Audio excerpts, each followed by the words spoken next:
ready.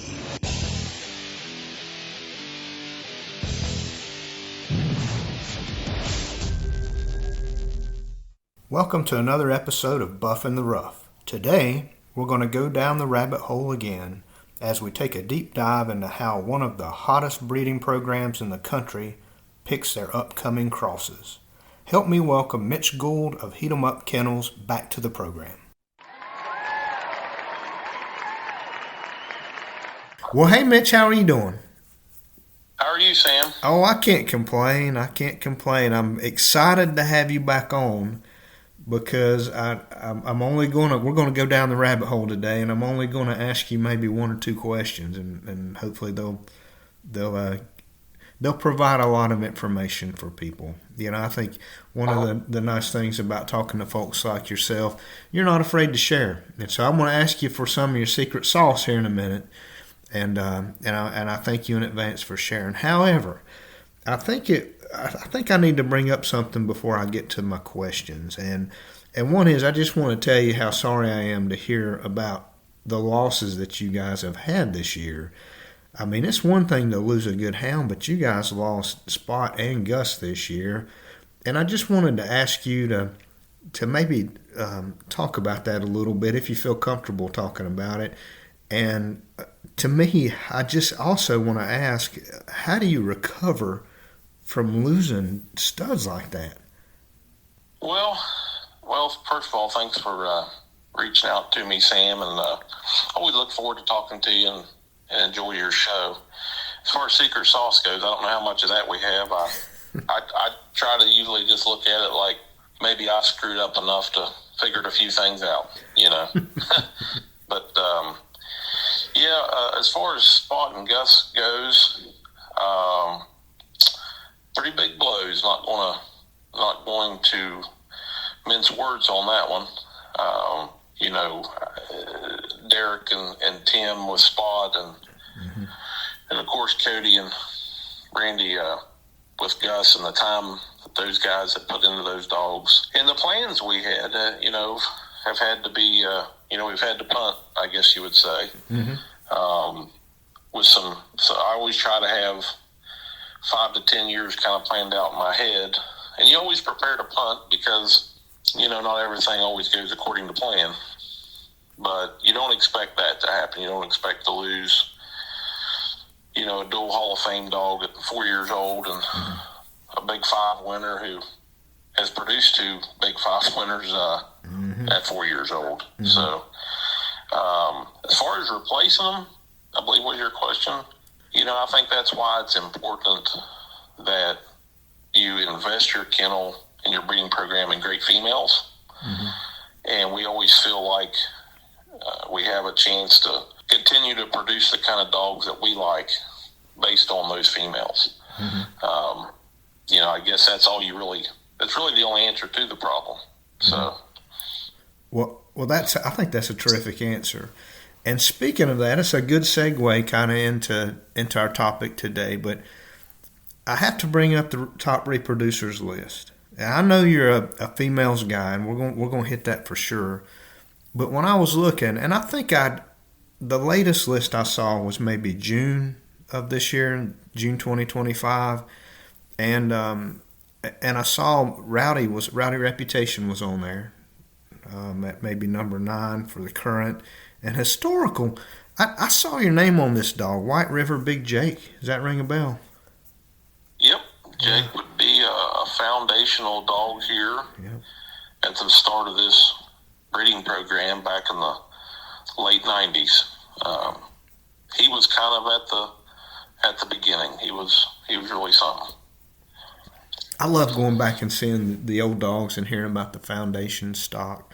But on the female side, on the dam side, the current number 1 is a dog named Heat 'em Up Hailstorm. I know you probably have a lot to say about her, but also Heat 'em Up Tika is number 4, I believe.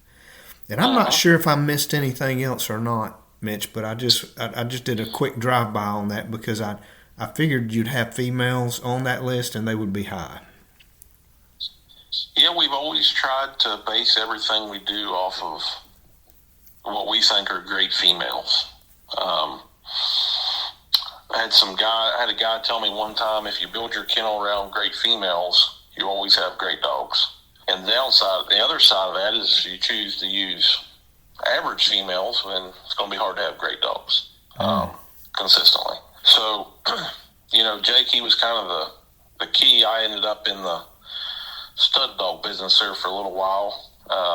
Not by choice, because that's not my favorite thing to do, but he produced Kita, Heat 'em Up Kita, she's produced the most hunting bagel champions or grand hunting bagel champions of any female in UKC history, which I think is 30. And then she produced Hailstorm, of course, that Josh and Cody owned, and her sister Princess, and her, between Storm and Princess, they kind of formed a foundation for a lot of the dogs you see us running today. 95% of them all go back down that same lineage. Mm-hmm. It's either Princess or Heat 'em Up Princess or Hailstorm, back to one of them two, then back to their mother Kita and their grandsire, which was Big Jake. Mitch, when you're securing these females for your kennel, how do you pick that female in the first place, the one that you want to use as your foundation for, if you were looking at that 5 to 10 year plan? I mean, how do you find those good females? Well, number one, you have to, and I say this a lot. Just people ask you big questions or whatever. I don't think you can make concessions with what you have determined is your barometer for what a great dog is. So the biggest mistake people make when they start breeding dogs is and you can call it sentimentalism or nostalgia or whatever, but they'll make decisions to breed dogs that are not top level dogs. Okay, so first thing, to choose that right female is be honest with yourself and what you're seeing. Have a goal in mind, and what is the there's the thing, the perfect dog, but in your mind, if you could pick a perfect female, what does it look like? Mm-hmm. So we've always looked for hard hunt. It's a non-negotiable. The females that we've talked about so far, that's what made them special. If you take Kita, for example, she won Hound of the Year Challenge Series in 2007, and everybody remembers her because of what she went on to produce. But what some newer people might not know is she had a littermate sister that we called Dixieland Delight that won the Hound of the Year the year after, I believe in 07 or 06 and 07, I believe those two were the 2 years. And you could make the case that Dixie maybe was a little faster, a little more powerful, and hunted really hard, but didn't jump rabbits exactly as good as Kita did. Mm-hmm. So you can guess which one we went forward with. Hard hunt, that's a non-negotiable. And everybody kind of has their own, what they think a dog should run like, what they think what kind of mouth they should have. We look for that dog that is pretty close to an honest mouth jump dog. I want the nose, but I don't want a bunch of cold trailing. If they bark just a little early but produce, if they have everything else, that's something you can tolerate. The last couple of generations, we've tried to be more conscious of breeding more nose into them. So hard hunt, non-negotiable, and I like a harder hitting style dog, but the way the format is now and the way kind of the competition breed, I guess I would say, has evolved over the years, there's a lot of fast dogs out there, Sam. It's not like when I started in the late 90s where you draw out, and there'd be very different style of dogs in casts. You'd have some very, very mouthy, cold trailing dogs that were maybe medium speed, and then that one really fast dog. And it really didn't matter if that dog could handle pressure or not. He just didn't. He could just get out in front and go. Well, now there's a lot of people have faster, harder hitting dogs. So you can't just have foot. You got to have control, pack pressure. You need all those things. So, the females that we try to use, looking for that powerful female that can hold the front, keep the front. I don't mind them being on the edge of being rough, but you can't have them living on the outside all the time. Mm-hmm. Gambling here and there is one thing, but if you're living on the outside all the time, you're probably not going to be able to win. And as far as gun hunting goes, that'll just screw up your gun hunt as quick as anything. So, we're looking for that female from one of our crosses. We'll get a litter of pups. We generally keep most of, all the females sometimes. And we're looking for those ones that have it. We're looking for that one that's as good or better than their mother. And, when you see what you want, then you got to maintain that as your bar. Mm-hmm. And if they don't make it to the bar, go to the next one. Mm-hmm. Don't settle. Don't make any concessions off what you want as a breeder. Mm-hmm. I hope that answers that question for you. It does. That's a very good answer. And Mitch, before I'm gonna talk about you just for a minute, and I hope it's okay. Before I ask you, kind of the main question that I wanted to have you on to talk about today, I feel like I need to maybe just talk about your breeding program just a little bit. And when I say a little bit, I mean just this year. And as we're recording this, there's still, a couple months left in the year. So to date that I'm aware of, and if I miss something, please correct me. But I'm talking, this is information that I found. It may have been actually on your Facebook page. But it was for the 2025 trial season of just the big trials, just the big fives. And I just want to read through some of this. And I hope I get the names right. But these are dogs that came from either studs out of the Heat 'em Up program or the dams. And so UKC National Championship. First in the Opens was Sika. The third in the Opens was Ivy. First in the juniors was Jack, who's star in Cairo, I believe. Adam Banks has that dog. First in champions was Danger. Third in grands was Superstar. In the Eliminator, seventh was Riptide. First in juniors on the east side was Buck, who's out of Rep and Pearl, owned by Tim Coco. Yeah. First juniors in the west, so you got first juniors in the east. Now add first juniors in the west was Stella, who was out of Spot and Dream, and that's owned by the Owens family.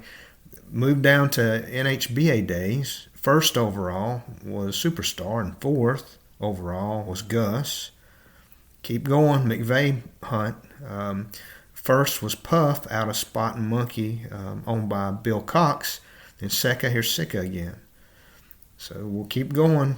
UKC World Championship. First was Rose, Spot and Dottie, owned by Owen Dagestein.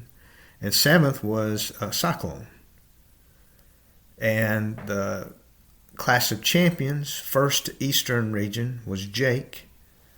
The Del Pruney Classic winner was Ivy, got a first there. And then the Pennsylvania and West Virginia state hunt finalists were Danger and Ivy. And then what wasn't on that list, but I think this is just kind of happening as we speak, the Appalachian Beagle Federation race, I think, is in the books or very close to being in the books, and Ivy's at the top of that list currently. So those are some, these aren't, I'm not talking about all the local hunts or, you kind of hometown hunts. These are the major events all over the country in different places, all scattered all over the country. And hounds out of this program are winning all over the place. And so I think there's an argument to be made that the Heat 'em Up folks have perhaps the hottest best breeding program in the country right now. So to me, you've got to be doing something right. You can't luck your way into winning like this with this many different dogs all in different people's hands scattered all over the country. You just can't be that lucky. So, thinking about that, focus on your females. I know they are a very prized possession for you. But here's kind of my question that I want to ask you. How do you pick a stud for these females? These females that you just described, hard hunt, jumping rabbits, but they have good, honest mouths, control and the foot and the pack pressure. They hit hard, hold the front. They're kind of on that edge of being rough, but maybe not. You've got these fantastic females. How do you pick studs for these females that are producing these young dogs that are out there doing things like winning the juniors and on both sides of the country at the Eliminator? Well, first let me say, Sam, excuse me, just to back up to what you were saying there, I don't want to, I appreciate, it's very nice of you to say those things, but that wasn't something that I can take all the credit for. Most of those wins I wasn't handling. I can't really go to hunts as much as I used to. And also, some of those dogs you mentioned, like the ones out of Rep and Tico were, born here or whatever. But, some of those you mentioned were from other good breeders that bred to our stud dogs, whether it be Spot or Gus or Rep or what have you. So, I think it's important that I want to point that out, that those may be from heat sires or dams, some of them born here, some of them born at other breeders' house, but you had some really good breeders that, Mike Tobry bred a really nice female Pearl that you mentioned, puts a bunch of dogs out of Pearl and heat them up, rowdy reputation. That was a really good cross. And Mike, I can remember Mike asked me, what I thought about breeding Pearl a couple years ago, and he was, he made that cross and it really turned out. Owen, he bred Spot a few times, and he was one of the first people, if not the first breeder to breed the Spot with Dottie. And of course, that cross has produced a world champion, and really been a good cross. So I just want to point that out, Sam, because I really believe credit needs to go where it's due. And there's some of that's our bitch line, and then some of that's, we've outcrossed we've taken like the Kita Hellstorm Princess lineage and crossed it to some other good bloodlines as well. We've bred to some of Dennis's stuff over the years with breeding Princess to Eagle, which produced Spot, and Hellstorm to Butcher, and which produced Gus. And so I just want to point that out that, there's a lot of, it was a really good year for that breeding, but it's not, just me. There's a lot of good houndsmen, on that. Everything you said there was a real mouthful, because there's a lot of really good houndsmen that deserve a lot of credit, for those wins. So I just had to get that out of the way, Sam. Well, thank you for sharing that. And it does. I mean, it about be impossible for a one-man band to go out there and accomplish these things. You have to have a team effort there. So I appreciate you sharing some of the backstory to that. Yeah. So as far as picking a stud goes, we've always strived to have, took a lot of pride in having the stud in-house and the dam in-house when possible. Having like the first litter of Rep and Tika, having them both in the kennel. That was always been our goal, to be able to plan things accordingly to make that happen. When you can't, though, you got to go out. And I think it's really important not to be kennel blind. As I mentioned a minute ago, we've bred to a lot of different things. And this would be a lot longer conversation, but I've bred to and owned a lot of different dogs that crossed our stuff years ago. if you go back in the early 2000s, we had brought in, if you name a bloodline, I probably had it here to look at to breed to Jake or to breed to a Akita dog or whatever. So went through and looked at a lot of different things. And that time period is where I learned a lot because I screwed up enough. You can ask some of my kennel partners that were around back then, some of those crosses that nobody's ever heard of, because we moved on from them because they didn't work.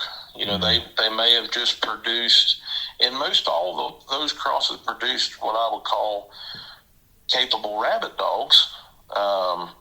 They weren't junk, but they wasn't what we was looking for, and that was kind of the proving ground.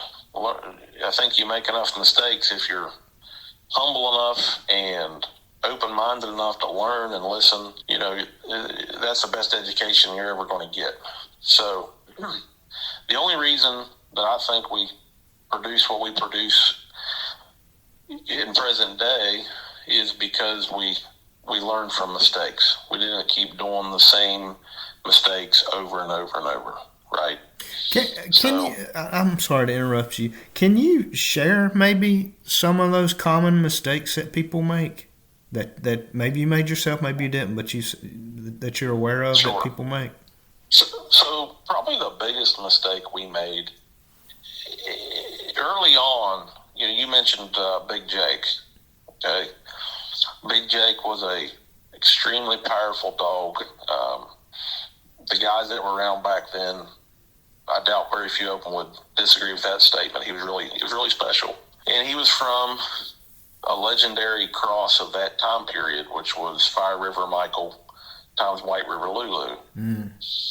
Lulu would be all the dogs you see today, be like their great grandmother. She was a national finalist, but made her Hall of Fame career on breeding. She produced, I want to say, 26 champions or grands, lots of national champions, lots of Big Five winners, and that cross was just really something. She was off of Owen Arnold's Chubby dog, and she was owned by Dale Prunning, and that was kind of the beginning of those dogs from that cross was. And Lulu and Michael, looking back on it, they were very different dogs, very different style dogs. She was more of a control, big nose, grubby hunt. Michael was more hot nose, gambling type that background of dog.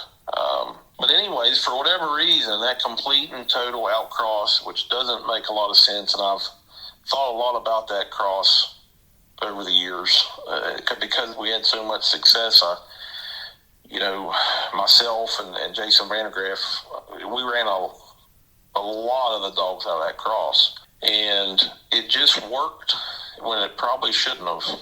And so we were so enamored with that cross, Sam. Well, everybody was. Everybody wanted a Michael and Lou dog back then. And it wasn't just one. I could name 8 or 9 that won big hunts. So that was our foundational cross. That it wasn't a cross I made. Like I said, that was Dale Pruney's signature cross, at the beginning of that era. We were so enamored with that cross, Sam. We had Jake that I'd gotten from Dale. And I thought, you hear everybody talking about line breeding. So, let's line breed Michael and Lulu. So we did. And we bred Jake to some of his nieces.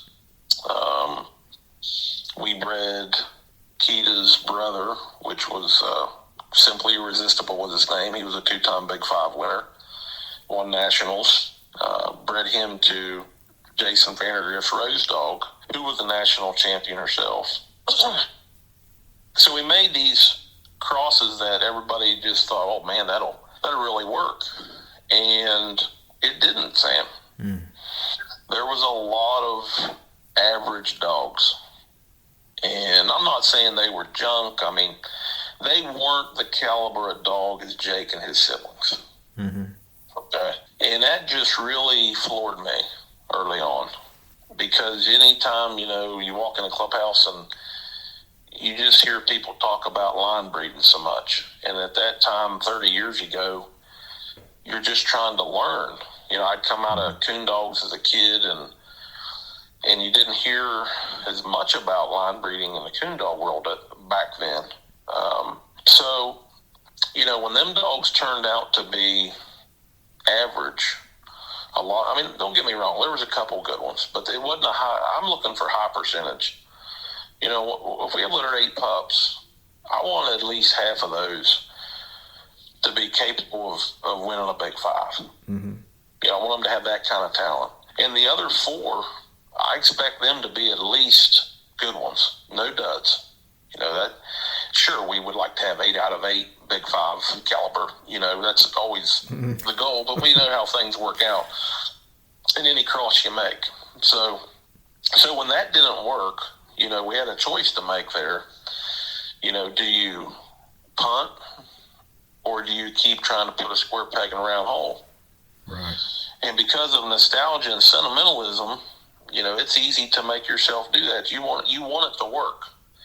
And then, okay, well, now let's take one of them line bred females and go out cross her.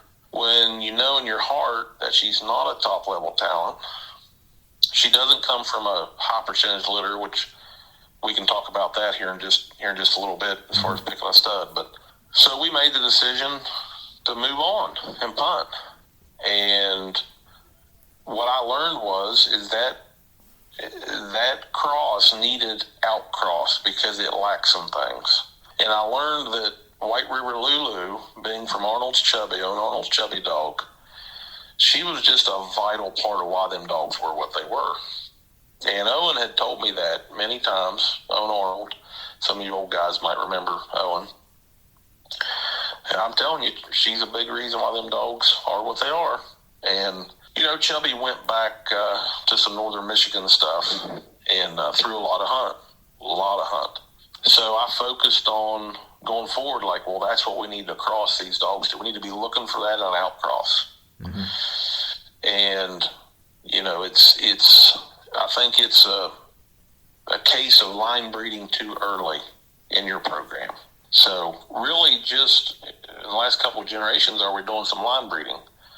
So if you come down into like the 3rd generation with Heat 'em Up Kita being bred to Shenango Trigger, which to this day, I think is the best cross I ever made.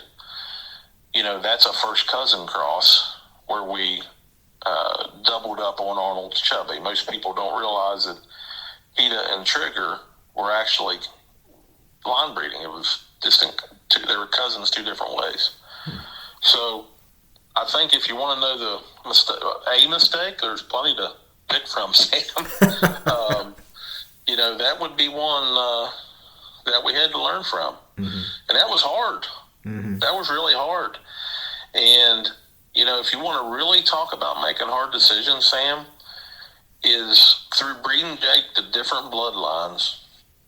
I learned that he wasn't a dominant, what we call prepotent, which we can talk about that in a minute if you want, prepotent sire. He was not he did not replicate himself at a high percentage.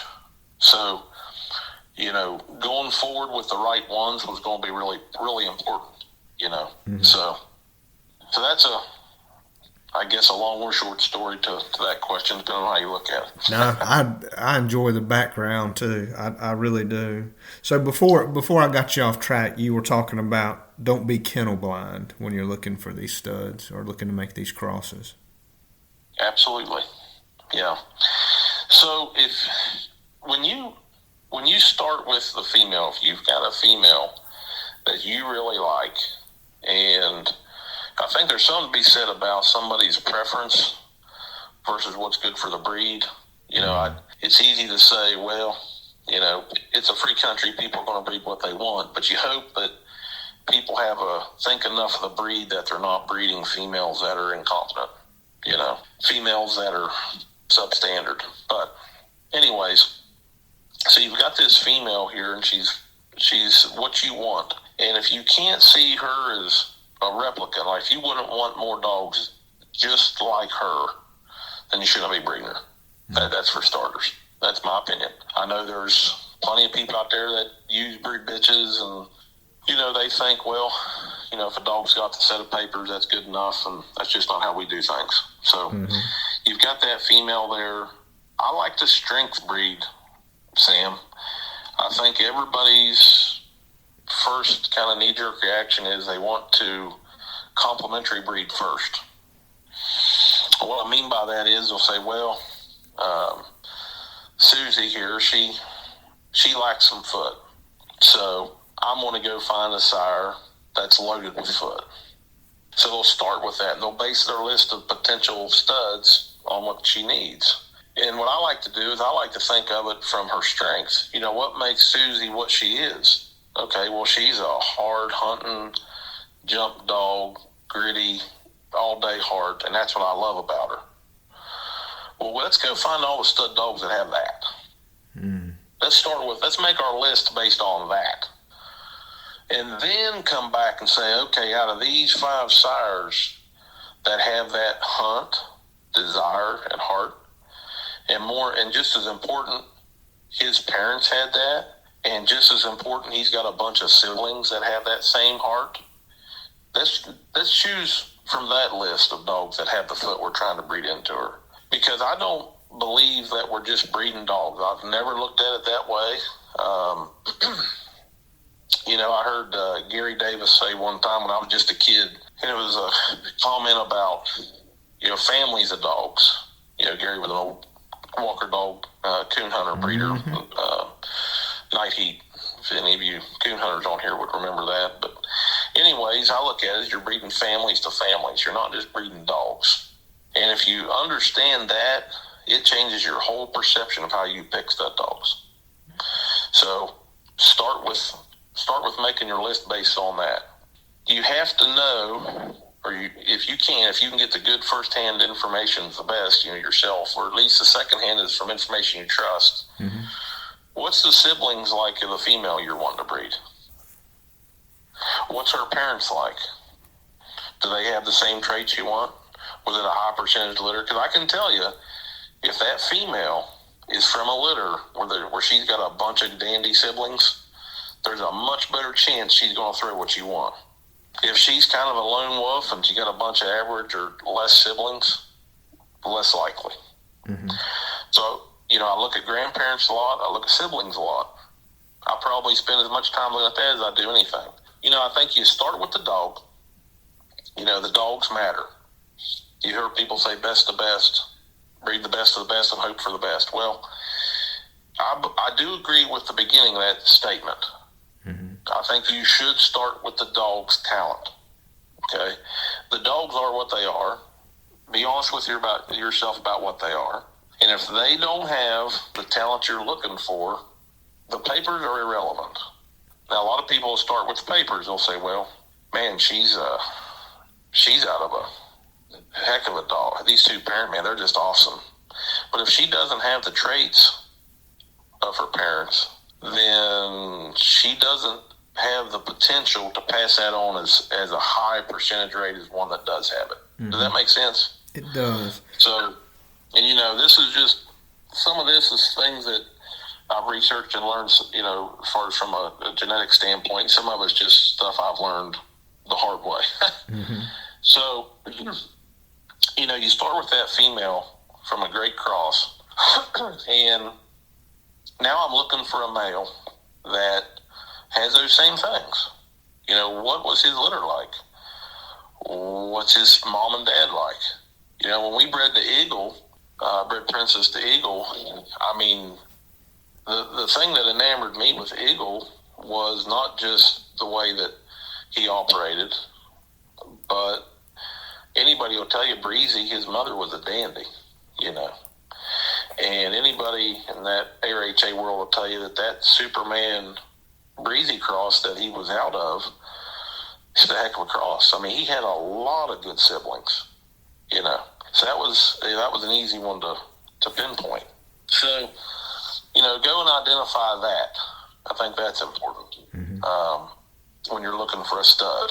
And then, if you can line all those things up, and that, man, the siblings are what I want, the grandparents are there, the dogs have the talent, and then the last thing I'm looking for, you want to breed similar styles. I think that the Michael and Lou cross didn't line breed up close well because they were so different. They just were not not just similar genetically, Mm-hmm. they were not similar stylistically either, So I think that's one of the reasons it didn't line breed well up close. Mm-hmm. So, if you look at the Tika Rep cross that's hot right now, and some people thought, man, they're just going to be too rough. Tika's a very aggressive front end female. Rep can be over the top aggressive, especially when he's young. But when you went and peeled back the layers of the onion, then you would see that Rep had pretty much all of his siblings were much cleaner running than he was. Mm. If you go and look at Tika's siblings, she has a sister that is very clean running, more conservative. BG was her name that Jeremy Woodley noted. So, I just felt like they're so similar in style.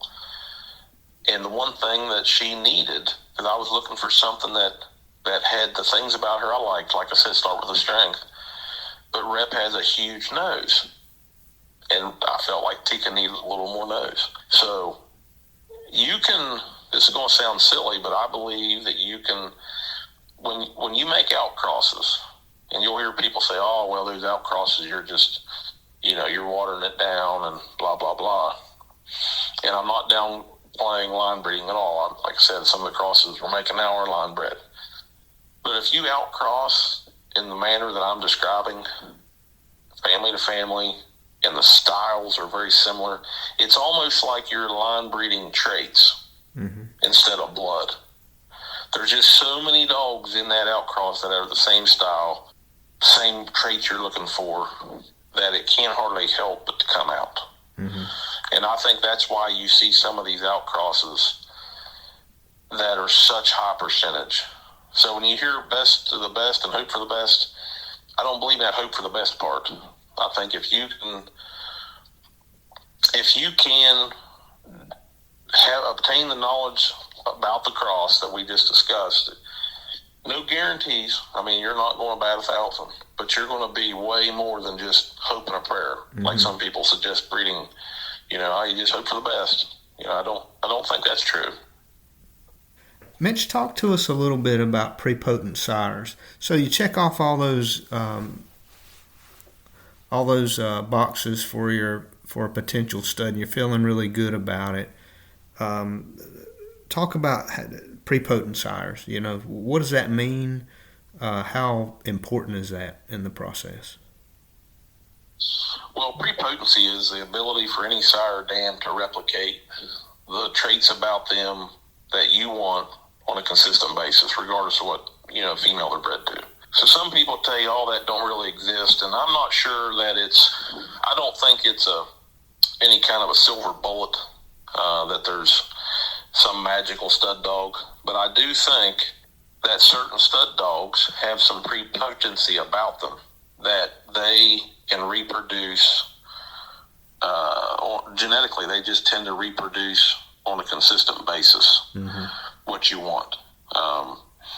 You're more likely to have a line bred stud do that than an outcross stud. If you take like Butcher, for example, being from half brother, half sister cross, if you look around, there's a lot of similarities in his pups, but I always go back to the good ones are almost always out of top females. Mm-hmm. Like there is just no substitute for top females. There just isn't. And any great stud dog or famous stud dog that you want to talk about in coon dogs or beagles, there's some set of great females that made him famous.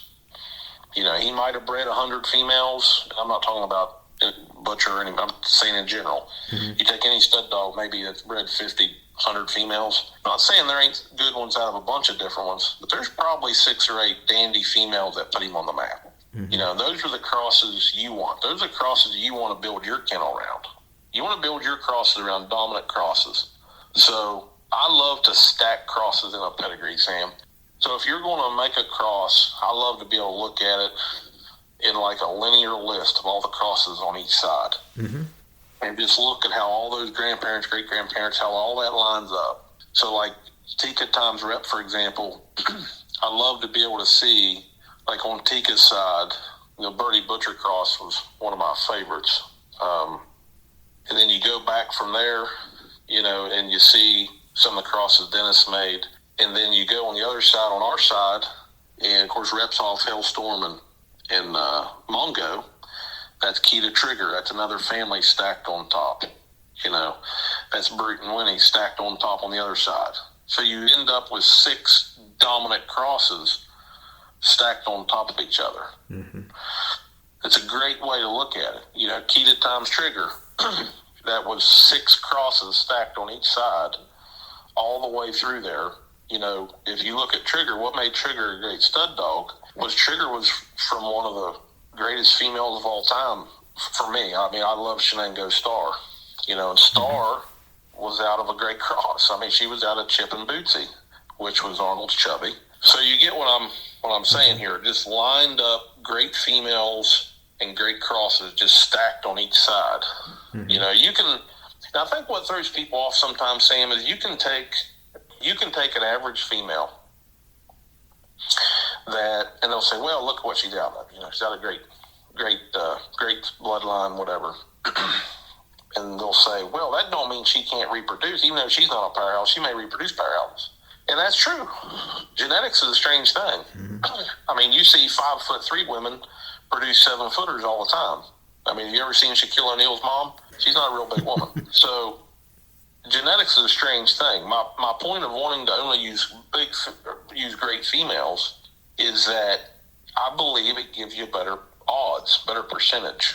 Mm-hmm. That you don't have to look back in your pedigree 2 generations from now and see this average female and wonder if her stuff is showing up. Because people think that stuff way back there doesn't matter. And sure, it doesn't matter as much as the stuff up close. But I can tell you that we've had red dogs pop up once in a while over the years. And, I know the dogs in the pedigrees. And you have to go back 3 generations and say, well, she was a red dog. Now, color, what's the difference between color and all those other traits that we want? The difference between color and hunt is I can see color with my eyes. Mm-hmm. So it's easy to identify when they're born. I don't have to wait. So, boom, there's a trait that showed up from 2-3 generations ago. So when you pick the best female and use the best female, it makes you feel better. I believe that you can look back in there and not see that average female, wonder, hey, is she going to come back to haunt me? Same way of using a stud that's got lots of problems. Okay, sure, the first generation worked, but is that going to come back to haunt me later, 2, 3, 4 generations from now? Mm-hmm. Am I going to see that lazy trait or that mouthy trait show back up? Well, Mitch, as we kind of wrap this up, because I want to be respectful of your time, and again, I really appreciate you coming on and educating us a little bit, and really just being willing to let us peek behind the curtain of your breeding program at Heat 'em Up Kennels. What's coming up in the future for you guys? I mean, is that something you feel comfortable talking about? I know you still have Tika. I know you have her daughter, Sika. I'm not sure I'm pronouncing that correctly, but I know Sika. Yeah. Okay, and she's off to a fantastic start as well. Do you have any plans? Any breeding plans coming up for either of those?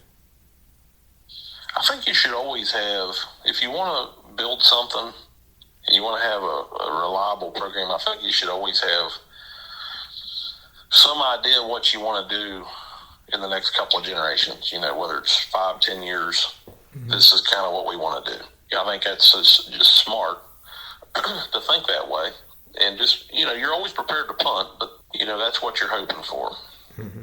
So the next thing, the thing that we're kind of doing now that we've done a little bit of already is more first cousin crosses, some line breeding with putting Princess and Hailstorm, in the same pedigree, whether it be first or second cousin. So you take like a Tika Rep female or male, we'll just use Sika as the example. My goal was always, before them dogs were even born, was to take one of them and breed them to Spot and Gus. Mm-hmm. Well, as you start a podcast off, they're gone.